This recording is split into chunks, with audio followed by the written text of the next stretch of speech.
listening to Soren's introduction to you and knowing that I came to know your work also through listening to you reading your books, and then listening to you now and knowing from our conversation that you chose intentionally to lead a meditation. It really was a meditation by teaching. How is it that when some people talk for half an hour and they're teaching, it's an intellectual exercise, and you also are sharing teachings, and yet it's an experience that you've created for thousands here and watching. How are you crossing over from teaching to experience in such a special way?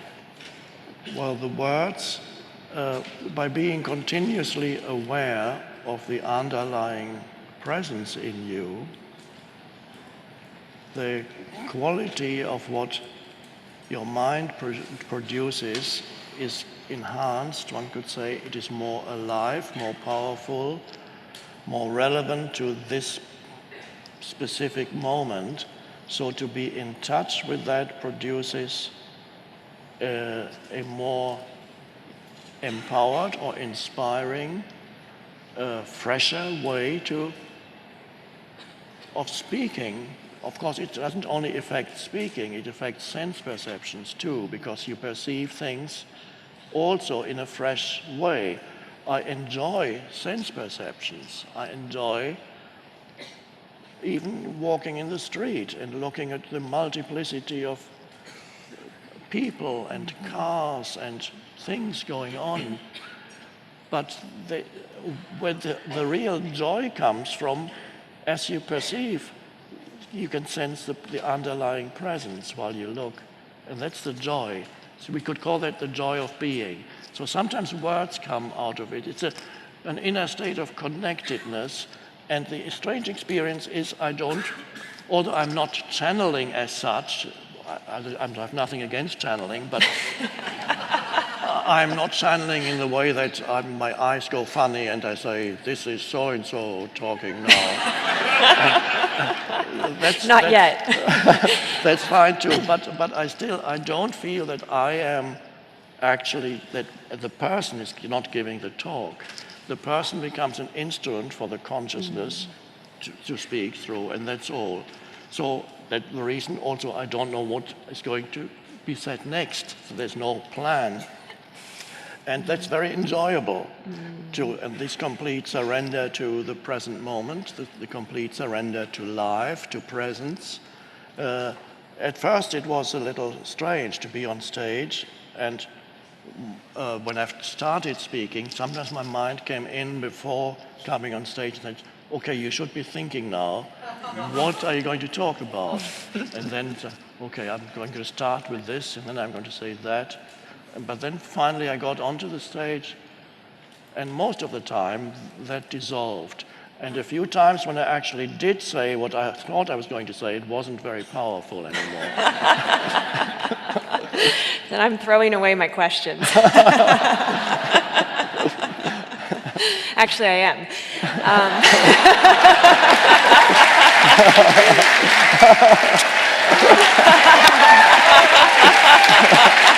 Very good. This is what growth looks like, right? Yes. Right in front of us.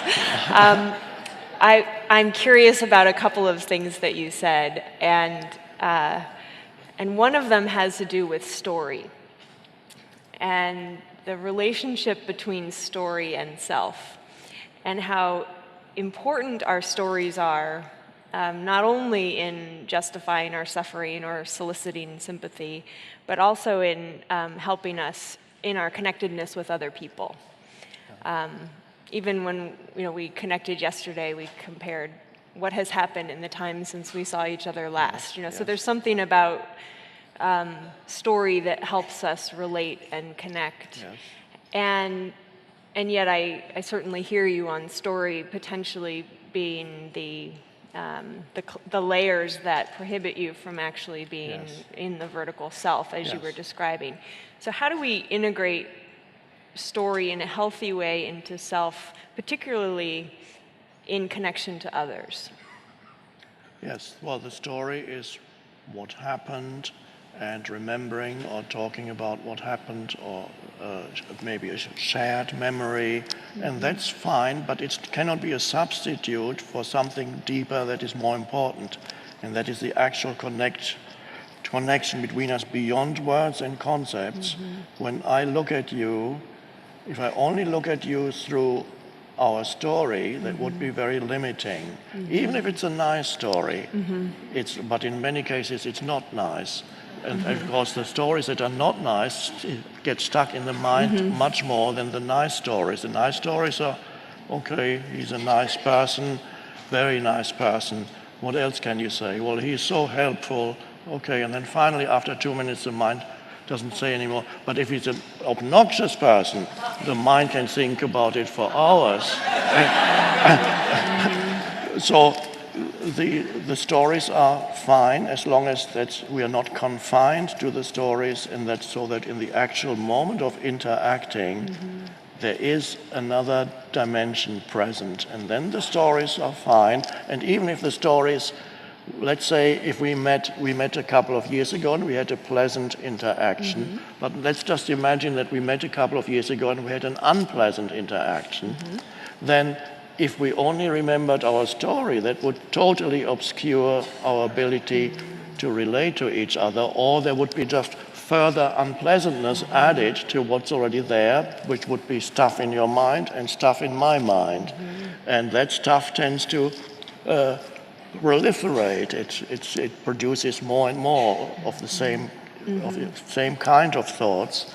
So if even more important to be present with another person, if there's a negative story in your past with that person, so to look at another human being, so that the transcendent dimension needs to be there even as you remember the story. And so how does that happen?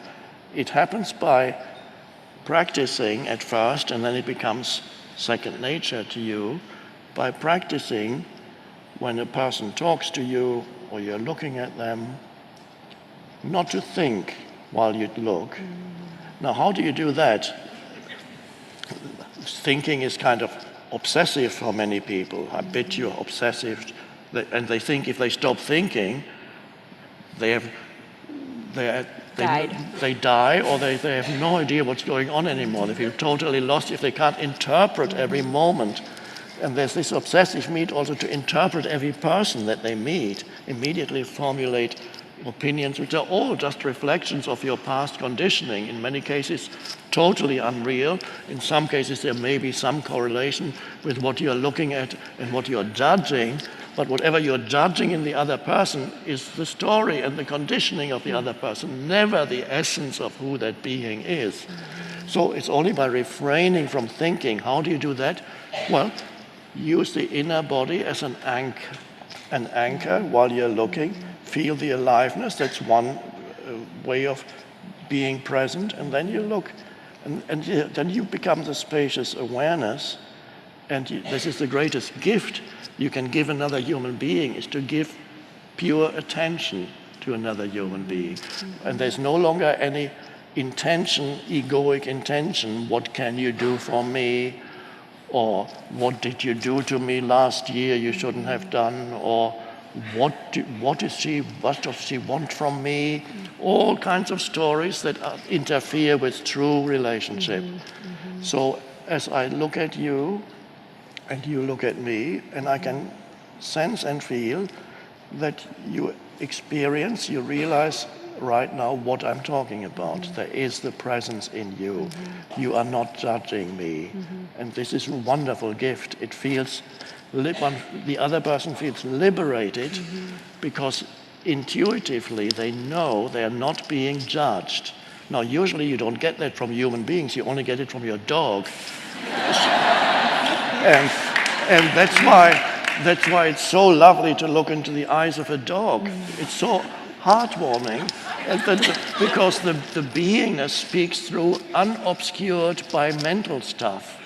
So the beingness speaks through the eyes of the dog, and by looking into the eyes of the dog, you feel really very alert. Why do you love? Well, except one or two of you who might have a phobia because you got bitten when you were 5, but most. Or you can take a cat too, but let's. This doesn't work as well. No, let's talk about dogs. There is something. When you look into the eyes of a dog, you go, ah. For a moment, it frees you from your mind, and you can sense the beingness, and you can recognize. Now, you might not know this, but the reason why people love looking into the eyes of the dog or touching the dog is they realize their own beingness more when they look into the eyes, because there's a consciousness in the dog. What you love in the dog is not the fur, although it might be nice and warm to touch it. What you love in the dog ultimately is not the physical form, and what you love in another human being, of course, the same way. You love the consciousness of the dog. And when you look into the dog's eyes, the consciousness shines through. And by acknowledging that, it arises in you. And that is the function of animals living with humans. It's a spiritual function that they have. And the same can happen with humans. It requires more presence to look at another human without thought, because often from other humans you get judgment. So more intense presence is required, but it's a beautiful practice.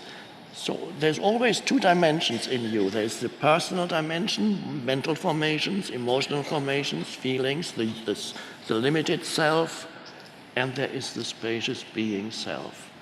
The two are conducting a dance.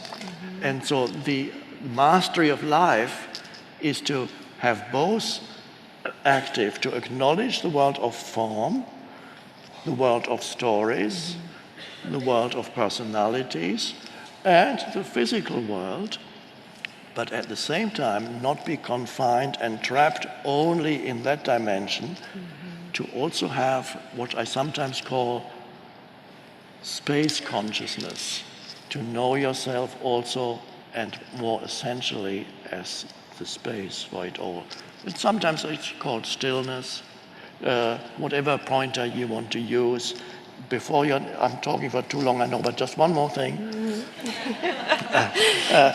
You're reading me well. You can compare yourself for a moment. The analogy you can give to yourself. I've done it. You may have listened to me give it before, but it's always fresh and new to me. So I'll say, let's say you are this room, and you want to know yourself. So if you are this room, let's say the ceiling, the floor, the walls are your physical body, and the content is yours. This room is the content of your mind, the mental, emotional accumulations, your mind. Now, most people only know themselves as that. So this room then knows itself only as the ceiling, the floor, the walls, and the furniture and all the stuff in the room. If I ask the room, is there more to you than the stuff that is in here and the walls and the ceilings? The room would say, no, that's me. It's the stuff in here. And the room is then overlooked that the room essentially is space. The essence of this room is not what's in it. The essence of this room is what enables the stuff to be in it. It's the space. And if the room discovered its essence identity as space, that would be awakening. That's the end of the analogy. So it's lovely. It's lovely. I want to stay on story and stillness for another minute and extend the complexity. One thing many of us, I think, struggle with is when you extend out then between 2 people to a family or a team of people who work together regularly, any kind of system where you not only have the individual story, but the collective story.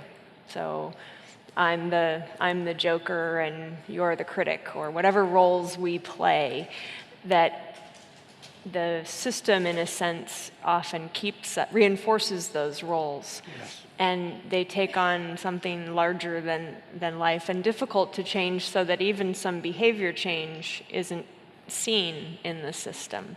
So if we assume that not everyone in the system is practicing at stillness, or maybe they are, but they're at different places in their process, how does an individual in a system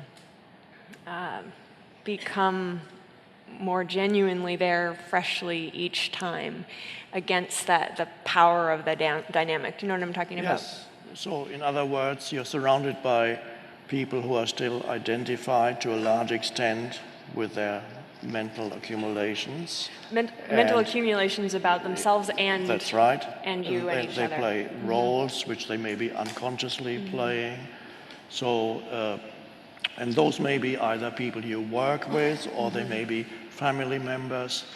The hardest test and the most important test, or one of the most important tests, to find out whether you are able to practice presence and live it rather than only experience presence when you go.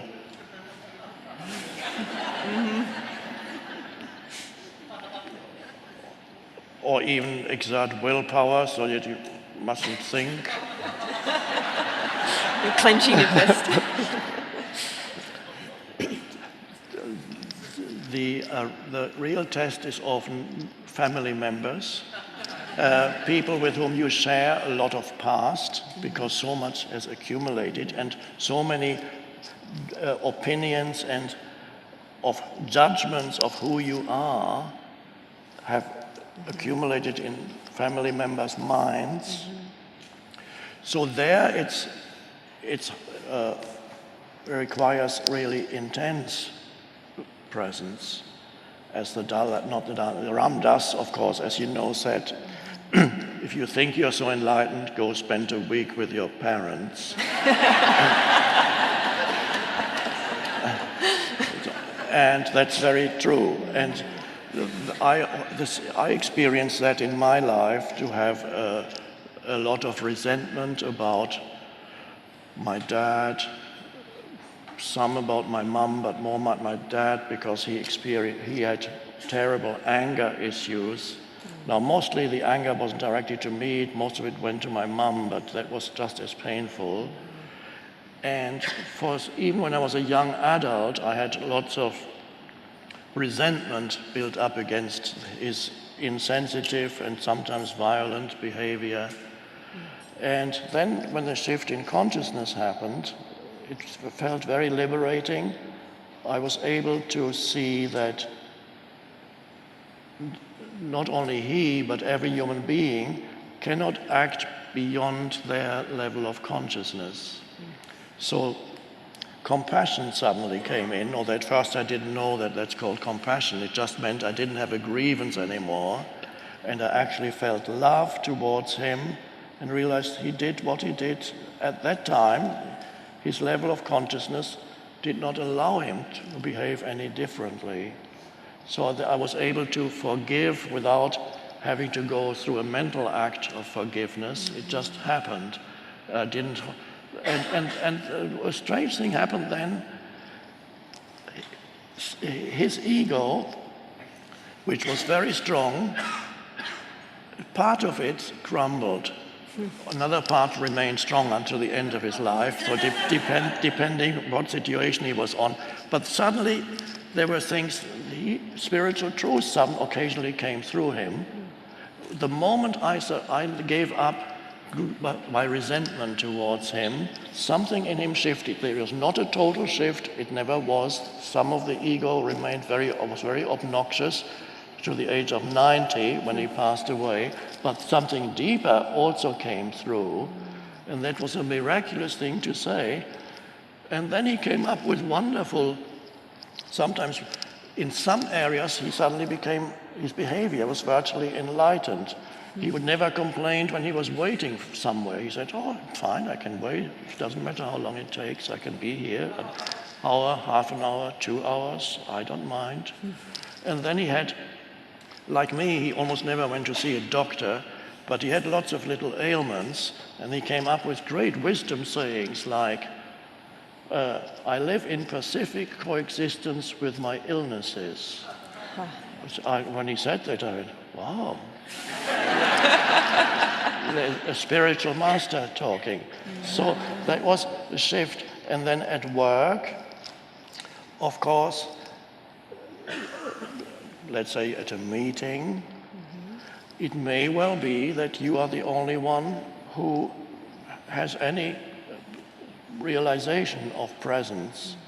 Now, a little danger here is, of course, the thought arises in your mind, not in yours, but it could happen to somebody else. Somebody else's. A thought arises in your mind that you are superior to these because you are spiritually realized. And then you have to somehow teach them. And if that thought arises in your mind, of course, you're going to experience a lot of frustration because you're not going to teach them anything, but you can be in a particular state. And I will recommend that you practice in non-critical situations, which non-critical situations are looking at a dog, a tree, the sky, and realize what it means to be present in that situation. I'm taking away the advice that we start with trees. Yes. Non-critical situations. The trees have no accumulated Right. ideas about you. They don't talk back to you. And so trees are wonderful beings. They are beings. So, and they're very still. They don't make any noise except when it's windy, but that's a very lovely noise.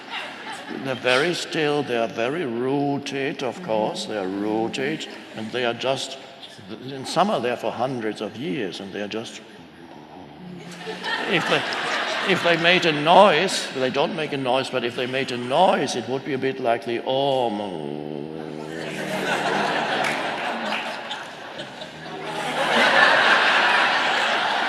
Wonderful energy there.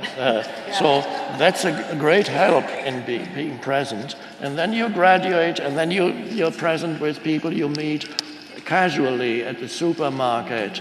People you ask at the information counter, at the airline counter, or somebody was talking earlier today about the flight attendants and so on. So there you practice presence, you look at them, and you don't reduce them to a role, but realize you can sense their beingness.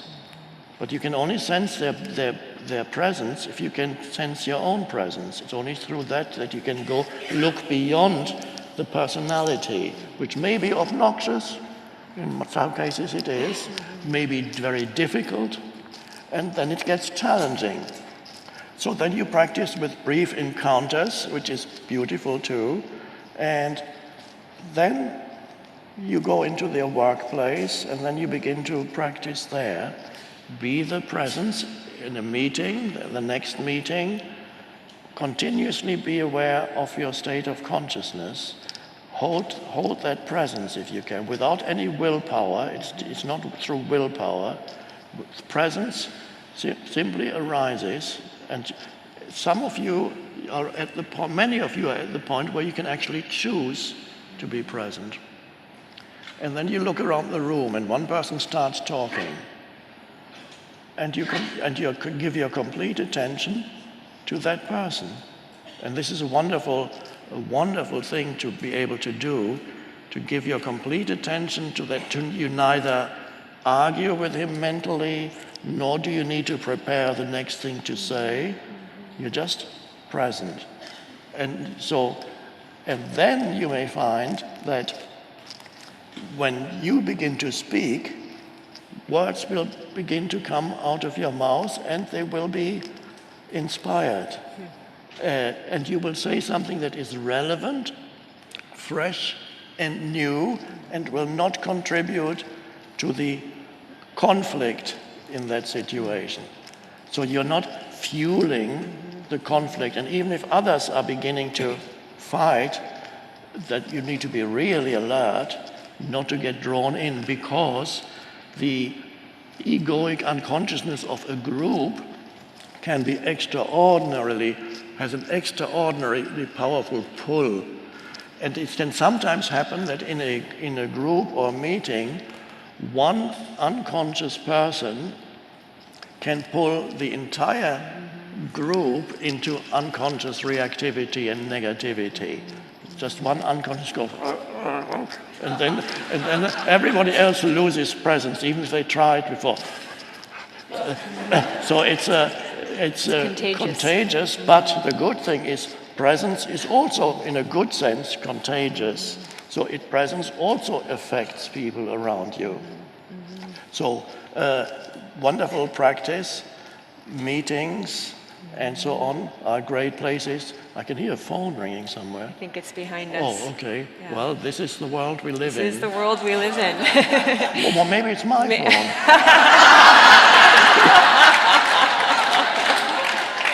No, it isn't.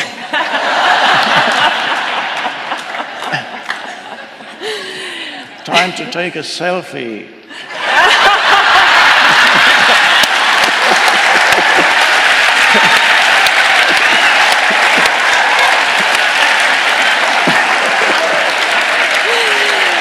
That's lovely. And post it on Facebook. Yeah. This is me in, where are we? San Francisco. What does it mean when the most present person on the planet says, "Where are we again?" It means that you're in our conversation and in our conversation. We are here. That's all we need to here. know. That's lovely. That's wonderful. Well, I think we should talk a little bit about devices, given that exchange. And I have to tell you all, I did have the honor of being seated at the table next to Eckhart at dinner a couple of years ago, and I kept thinking, well, first of all, I have to put all my devices away and make sure they're all turned off, because that would just be awful if anything happened. And then I thought, I wonder, if you live as a Luddite, I wonder if you actually live device-free, and you probably have people who read email for you and take phone calls for you, because how else can you be fully in the now? And so I had this sort of image, my story about you. It was flattering, but it was, elevated a bit. And yes, exactly, exactly. And so we're talking at some point, and we got to talking about dogs, because we are both deep dog lovers. And all of a sudden you said, "Well, let me show you a picture of my dog." And out comes the phone and the dog with Kim. And we sat. I love dogs. Love dogs, and I took out my phone then a little bit sheepishly, and we exchanged pictures of dogs. And so I said, okay, well, that preconceived notion is gone. You actually have a phone, and it's a smartphone, not like an old phone, and you use it, and there's pictures on it. And so you became quite human in that moment to me. I already admired you. You just became even more human then. So we live in this device world, and you do too, and so we're here in part because of the intersection of technology and our wisdom practices, and technology can be helpful, but it often isn't, and can be distracting, and you spoke about that during your meditative lecture, I'll call it. How's that as a label? Yes. So how have you navigated the temptation of device distraction, and how can we collectively learn how to continue to stay present? It's really part of the essence of this conference, is how do we live in this digital age? Some of your thoughts on that. Well, I am connected now to the digital world, but not as much as most people, I must admit. I have a cell phone, and I have a first generation iPad, and and I have the iPad Mini too, which Kim gave me for my birthday, and I enjoy them. I get emails, but not in the way that most people get emails, because most emails go to the office, and only a few people. I really admire Ariana, who earlier today gave you all her email address, and I must admit I'm not going to do that. Fair enough. One reason being, although it might be good practice for you, but one reason being is it's unlikely that you would get an answer, and that would be good practice for you to say, oh, no answer, rather than building a story around it. This is a similar, if I may just diversion, sometimes people send me books, but not sometimes, I am drowning in manuscripts and books that people send me. And I was the same when I wrote The Power of Now. Somebody said, you must send this book to Deepak and to Oprah. And I said, okay, I'll send it. Of course, I didn't get any answer from Deepak or Oprah at first. They don't actually look at the books. They can't. They are drowning in stuff. So they cannot look at these things. Fortunately, I didn't have an ego that would indulge in saying, they didn't even bother to reply to me. Who are they? They pretend to be enlightened and didn't even bother to send me a little card.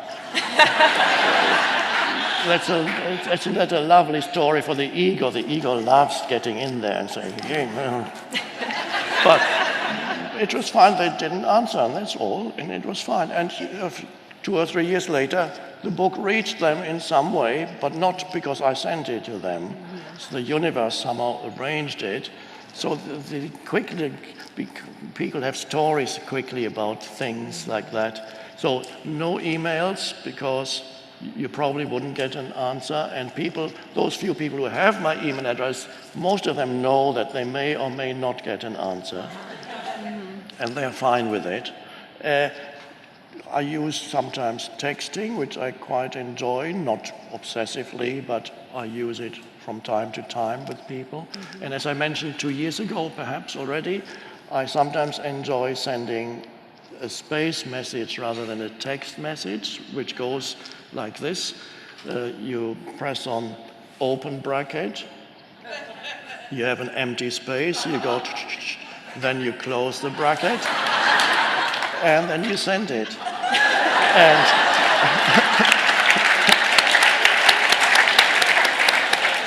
And when that person receives it, their phone goes bing, or whatever it does, and they go, oh,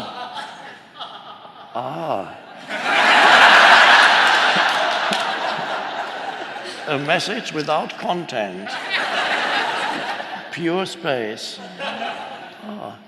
So, and then later I found a term for it, spacing. So I recommend it, but I would talk to the people beforehand to say that you might get a space message from me, otherwise they won't know what's going on. Yeah. So I also noticed that there is an addictive quality to these things. There's to the internet, and there's an addictive quality to all these gadgets. That there's already an addictive quality to watching television, which was a thing before all these gadgets came. Television was the main psychologically addictive thing, and people were glued to their sets. But now, with all those, we need to be aware, and several speakers have, of course, gone into it in more detail than I can. There are enormous possibilities of connectedness and the dissemination of information in our digital age. There are wonderful possibilities opening up, and some people are fully using, like Ariana, and so people are fully using, and Oprah, they're fully using the possibilities that this offers, reaching people and getting the message out. But there are also enormous dangers for, as I mentioned a little earlier, the stuff that people identify with as themselves, and the incessant stream of thinking, that, of course, that wasn't created by the digital devices, but it's being the addiction to stuff, the addiction to the next thought and the next, and having to go wherever it wants to pull you, which is an unconscious addiction. Really, I call it the addiction to thinking. Usually when people talk about addiction, they don't think of thinking, but thinking for most people, is addictive, and because and it's toxic in many cases. So it's like a drug. Because why is it a drug? Because their sense of who they are is bound up with thinking. They've got to think about my life. There's no such thing as your life, except as a story in the head. Life is now. You are life. You are that. So the gadgets, they amplify that tendency that was already there for thousands of years. So the next thing, they tend to fill your mind up even more with one thing after another. Facebook, Twitter, text message, email, web surfing. It all comes in and you have to, and the mind reaches there. Whatever thing demands the mind's attention, the mind immediately goes there. Mm-hmm. And at night, it's wonderful that Ariana said she has a bedroom that is free of devices, and that's a wonderful practice. There you have to create a space. We need some discipline. Otherwise, the technology, which has enormous potential, may destroy us. I don't know, if you look at the children, young children, no longer interacting with their peers, their parents, they don't, physical movement, many become obese at 5 years of age because they don't move anymore, and their mind gets sucked into the devices. And they feel if you take it away from them, they experience enormous pain in the same way that an addict experiences pain when you remove the drug. He goes, give me my iPad, can't live with my iPad. And other attention deficit disorder comes in of can't focus on anything for very long because these gadgets are one image flashes one after another. So if you want to write a dystopian science fiction novel, dystopian, as you know, meaning a negative utopia, I would suggest new technology arises, it has an addictive effect, the generation that's growing up grows up with it, it prevents people from focusing attention for anything for very long, which is a prerequisite for coming up with anything creative, is to become still, go within, and then creative solution comes. So a generation grows up that is completely out of touch with their inner being. They can no longer find creative solutions to problems because the deeper place where creativity arises is not accessible to them anymore, and 2 or 3 generations later, the entire civilization collapses. This is a dystopian novel which you can write as a warning for what could happen, but this is a good sign. The fact that we are here, yes. It's not going to go that way, but it could. Right.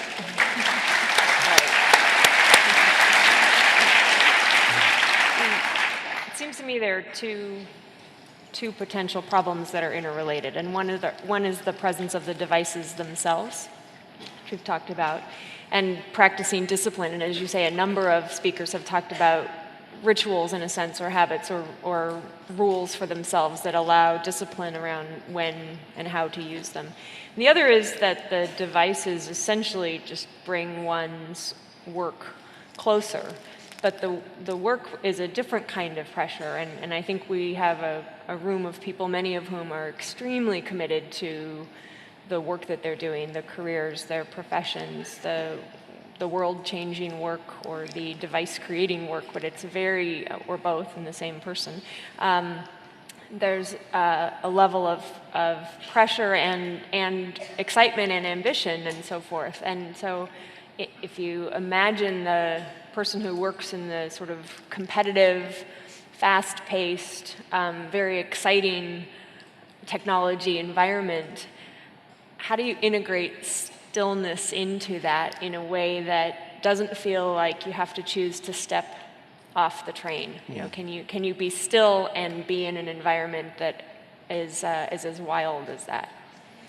Yes, that's very challenging. Of course, to realize that if you don't find the space within where the stuff of your mind is transcended, then sooner or later you will encounter suffering, a lot of suffering, and you will burn out, and you will no longer have any creative ideas, and you will just maybe try to problem solve. So you need to realize, first of all, the importance of, for yourself, it is more important, as has been said today by various speakers, much more important than what you achieve in this world, because it's all relative, and nothing is going to last for that long. Much more important than what you achieve is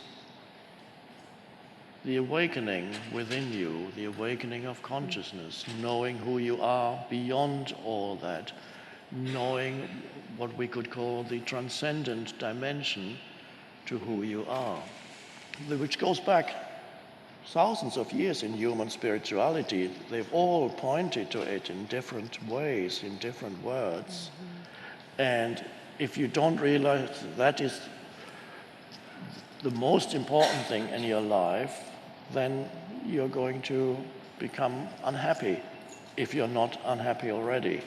Some young people have a residue of vitality, so they might not be unhappy yet, but then they use that up, and then they become very unhappy because they've never found anything beyond the stuff of their minds. And that is a terrible fate.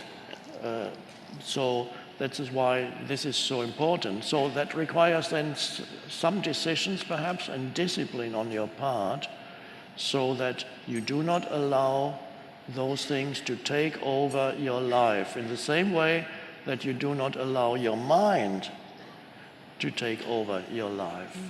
And of course, in many cases, even long before these digital gadgets, the human mind has tended to take human beings over and say, this is who I am, me, the story self.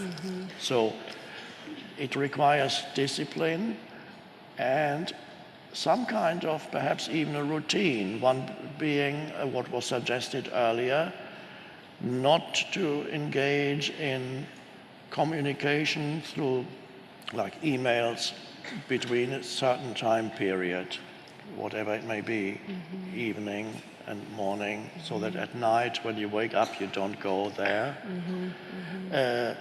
And for your children also create space, only allow them, you probably cannot totally take it away from them because it's in the culture, it's everywhere, but create a structure so that for a certain amount of time, and don't let the children get lost in the digital world. It's a terrible fate.